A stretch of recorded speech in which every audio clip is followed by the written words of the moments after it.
আপু এদিকে আসেন। জি আপু। আপনি কি রোজা আছেন? হ্যাঁ আপু, রোজা আছি। তো রোজা আছেন ভালো কথা, তো সাইজে গুইজে কোনে যাচ্ছেন আপনি? এই যে আমার আপু মনির সাথে দেখা করতে আসছে।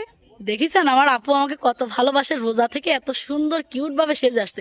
আপুরে শাড়ি পরলে কিন্তু খুবই সুন্দর লাগে, তাই না গাইস? আপনারা একটু কমেন্ট করেন। আমি অনেক দিন থেকে আপনার সাথে দেখা করতে আসবো আসবো, কিন্তু সময়ের সাথে পারি না। এজন্য আজকে রোজা থেকেও আপনার সাথে দেখা করতে চলে আসছি। ও আচ্ছা তাই। আচ্ছা গাইস, আপনারা একটু কমেন্ট করেন যে আপুকে আজকে কমলা কালারের শাড়িতে কেমন লাগতেছে, একটু কমেন্ট করেন তো। আর কার কার কমলা কালার পছন্দ একটু এই ভিডিওতে কমেন্ট করে যান। আপু এদিকে আসেন। জি আপু। আপনি কি রোজা আছেন? হ্যাঁ আপু, রোজা আছি। তো রোজা আছেন ভালো কথা, তো সাইজে গুইজে কোনে যাচ্ছেন আপনি? এই যে আমার আপু মনির সাথে দেখা করতে আসছে। দেখেছেন আমার আপু আমাকে কত ভালোবাসে, রোজা থেকে এত সুন্দর কিউট ভাবে সেজে আসছে। আপুরে শাড়ি পরলে কিন্তু খুবই সুন্দর লাগে, তাই না গাইস? আপনারা একটু কমেন্ট করেন। আমি অনেক দিন থেকে আপনার সাথে দেখা করতে আসবো আসবো, কিন্তু সময়ের সাথে পারি না। এজন্য আজকে রোজা থেকেও আপনার সাথে দেখা করতে চলে আসছি। ও আচ্ছা তাই। আচ্ছা গাইস, আপনারা একটু কমেন্ট করেন যে আপুকে আজকে কমলা কালারের শাড়িতে কেমন লাগতেছে, একটু কমেন্ট করেন তো। আর কার কার কমলা কালার পছন্দ একটু এই ভিডিওতে কমেন্ট করে যান।